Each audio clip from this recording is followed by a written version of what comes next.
Hello प्यारे बच्चों, कैसे हो आप सब। आई होप आप सब बहुत ज़्यादा अच्छे होंगे। तो आज के इस वीडियो में हम क्लास 10th का वर्कशीट नंबर 10 करेंगे। ये हमारी गणित की वर्कशीट है और यहाँ पर आज जो हमारा टॉपिक है वो है पृष्ठ क्षेत्रफल एवं आयतन। तो बच्चों, पृष्ठ क्षेत्रफल क्या होता है? तो पृष्ठ क्षेत्रफल हम अगर बाहर बाहर की बात करें, जैसे एक ये हमारा घन हो गया, ठीक है। तो इस घन का कितना क्षेत्रफल है, ठीक है, उसको हम पृष्ठ क्षेत्रफल कहते हैं।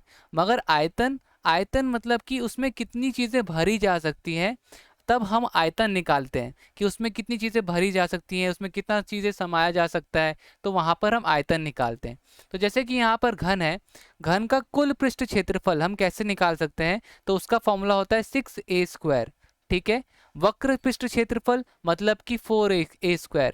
बच्चों, कुल और वक्र में क्या फर्क है वो मैं बताता हूँ आपको। जैसे कि कुल का मतलब हो गया कि हमें जो क्षेत्रफल निकालना है चारों दीवारों का और ऊपर और नीचे सब का। मतलब कि जैसे कि ये देखो, ये जो घन बना है, घन कैसे बना है? ये चार दीवारों से और ऊपर की छत और नीचे का ये, तो ये पूरे की पूरी 6 चीज़ों से बनता है। तो जब हम कुल निकालने की बात करेंगे तो वहाँ पे 6a²। और वही वक्र, वक्र का मतलब हो गया ऊपर और नीचे को छोड़ के, ऊपर और नीचे को छोड़ के बची चार दीवारें, तो वो चार साइड्स जो हो गई आपकी वो हो गई 4a², ठीक है।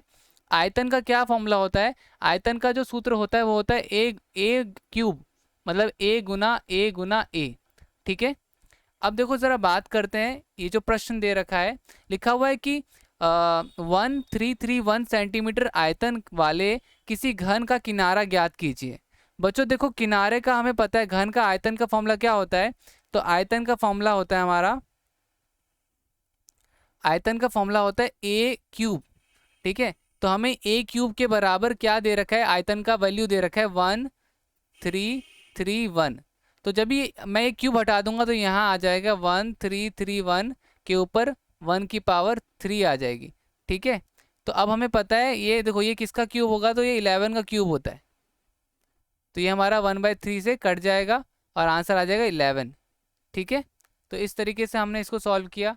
अब यदि लिखा हुआ, यदि एक डब्बे की विमाएं मतलब कि लंबाई, चौड़ाई और ये आपकी ऊंचाई, तो ये अगर ये है 80, 40 और 20, तो इस पूरे डब्बे को ढकने के लिए 40 सेंटीमीटर भुजा वाले कितने वर्गाकार कागज की आवश्यकता होगी? तो पहले तो हम डब्बे का कुल पृष्ठ क्षेत्रफल निकाल लेंगे, ठीक है। डब्बा कैसा है? तो ये हमारा बच्चों कैसा होगा? तो देखो, जब किसी की ये घनाव होगा, ठीक है, क्योंकि इसका लंबाई, चौड़ाई और ऊंचाई तीनों अलग अलग है, घनाव होगा, ठीक है। तो हम इसका कुल पृष्ठ क्षेत्रफल निकालेंगे तो 11,200 आएगा। अब हम उस कागज का, जो कागज है जो वर्ग के आकार में है, उसका हम क्षेत्रफल निकालेंगे तो S×S होता है, तो 1600 आ जाएगा। हम दोनों को डिवाइड कर देंगे तो हमारा 7 कागज आंसर में आ जाएगा, ठीक है। अब शंकु की बात करते हैं। इसी तरह से बच्चों, शंकु का होता है πr_l और कुल पृष्ठ क्षेत्रफल होता है πr_l+r। आयतन होता है 1/3 πr²h। अब लिखा है कि आधार की त्रिज्या 3.5 है, ऊंचाई इतनी है, बताओ कितनी आइसक्रीम आ सकती है। मैंने कहा था ना, कितनी चीज़ें भरी जा सकती हैं। जब भरी जा सकती हैं, कितनी चीज़ें आ सकती हैं, तो हम क्या निकालते हैं? तो हम निकालते हैं उसका आयतन। तो आयतन का फॉर्मूला लगा करके आप यहाँ पे सॉल्व करोगे तो आपका आंसर आ जाएगा। अब बेलन, देखो बेलन का क्या है? तो बेलन आपका कुछ जो आपको हरे रंग में दिखाई दे रहा है, कुछ इस शेप में होता है बेलन। तो बेलन का क्या होता है? वक्र पृष्ठ क्षेत्रफल 2πrh, कुल पृष्ठ क्षेत्रफल 2πr+h, आयतन होता है πr²। अब जैसे इसमें बोला जा रहा है त्रिज्या इतनी है और उसकी ऊंचाई जो है, लंबाई जो है 25 सेंटीमीटर है। अब कैलिस्कोप बनाना है हमें, जो जिसे दूर देखा जाता है, ऐसा इस टाइप का होता है। तो उसको हमें कितना चार्ट पेपर चाहिए होगा? तो हम इसका एरिया निकालेंगे। बच्चों, ये जो देखने वाला होता है यहाँ से भी खुला हुआ होता है और यहाँ से भी खुला हुआ होता है। तो हम क्या निकालेंगे? हम वक्र पृष्ठ क्षेत्रफल निकालेंगे 2πrh। तो इस तरीके से निकाल के हमारा 550 मीटर आएगा, सेंटीमीटर आएगा, वो हमारा आंसर होगा। अब अर्धगोले की बात करते हैं। अर्धगोला आपको देखो दिख रहा होगा ड्राइंग में, अर्धगोला कैसा बना हुआ है। तो ये इसका फॉर्मूला होता है 2πr² वक्र का, और क्या कहते हैं आपका, कुल का होता है 3πr², आयतन होता है 2/3 πr³। त्रिज्या इतनी दे रखी है, इसका कुल पृष्ठ क्षेत्रफल निकालना है, फॉर्मूला लगा दो, कुल पृष्ठ क्षेत्रफल आ जाएगा। अब गोले का कोई भी वक्र या फिर कुल नहीं आता, इसका पृष्ठ क्षेत्रफल आता है। 4 पाई आर स्क्वायर। आयतन का फॉर्मूला है 4/3 पाई आर क्यूब। ठीक है, तो इस तरीके से यहाँ भी इसका सॉल्व हो जाएगा। अब ज़रा हम बात करते हैं, लिखा हुआ है स्वयं प्रयास कीजिए। हमारे पास जो क्वेश्चन है उसमें लिखा है स्वयं प्रयास कीजिए। अब यहाँ पे तो ज़रा देखते हैं। अब देखो यहाँ पे मैं क्वेश्चन को थोड़ा बड़ा कर देता हूँ ताकि आपको यहाँ पे दिखता जाए और हम यहाँ से सॉल्व भी करते जाएं। तो जैसे कि हमारा जो पहला क्वेश्चन है, तो आपको बच्चों पहला क्वेश्चन आपके स्क्रीन पे दिख रहा होगा। लिखा हुआ है, ये रहा हमारा पहला क्वेश्चन। लिखा हुआ 1.5 सेंटीमीटर किनारे वाले एक घनाव का आयतन ज्ञात कीजिए। सॉरी, एक घन का ठीक है ना। सॉरी, ये पहला क्वेश्चन है, ये पहला क्वेश्चन है और लिखा हुआ है 5 सेंटीमीटर किनारे वाले घन का आयतन ज्ञात कीजिए। तो देखो बच्चों, उत्तर या हल, उत्तर 1। ठीक है, घन का आयतन, घन का आयतन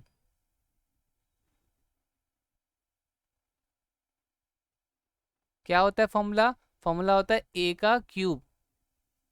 ठीक है, तो कितना है?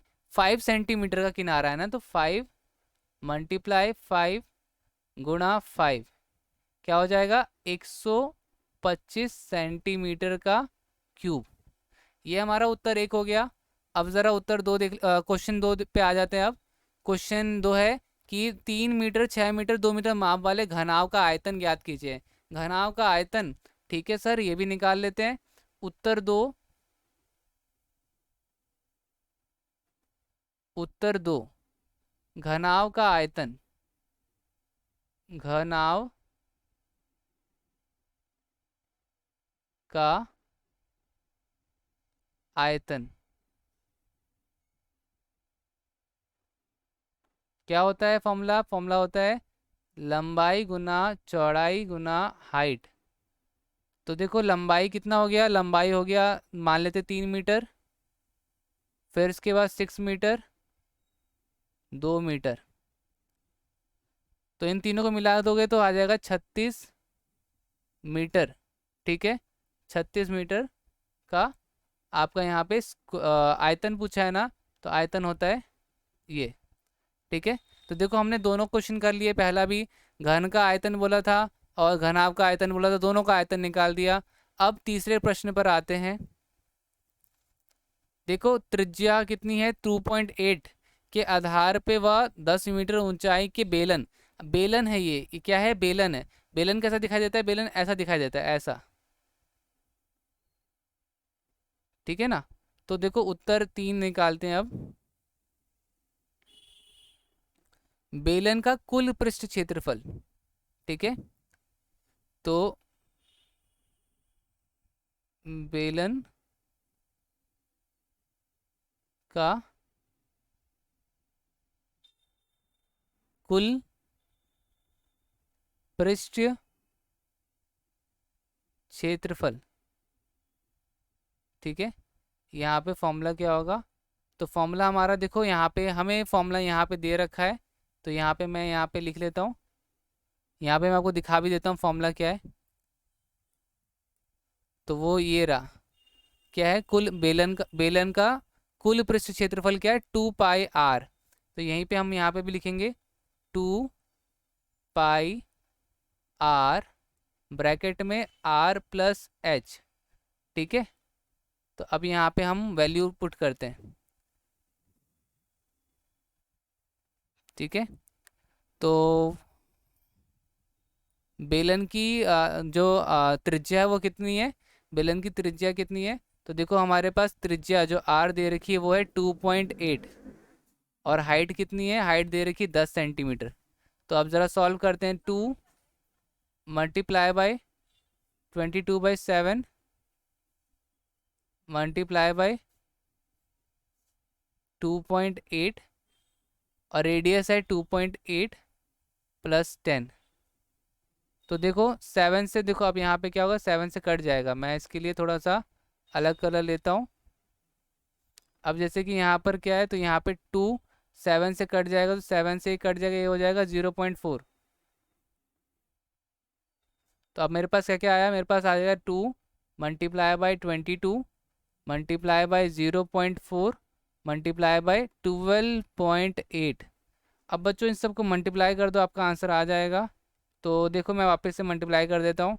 22 को 2 से मल्टीप्लाई करोगे, फिर उसके बाद 0.4 से मल्टीप्लाई करोगे, फिर उसके बाद 12.8 से मल्टीप्लाई करोगे, तो आपका आंसर कितना आ जाएगा, आपका आंसर आ जाएगा 225.28। ये आपका आंसर आ गया। ठीक है, अब करते हैं, बढ़ते हैं क्वेश्चन नंबर 4 की ओर। तो उसके लिए अब यहाँ पे हम देखते हैं क्या दे रखा है। क्वेश्चन नंबर 4 देखो यहाँ पे दे रखा है, तो इसको सॉल्व करते हैं। उत्तर 4, बोला है त्रिज्या 14 है, आर कितना है, आर है 14, और बोला है कि गोले का क्षेत्रफल निकालो। तो यहाँ पे होगा गोले का पृष्ठ क्षेत्रफल।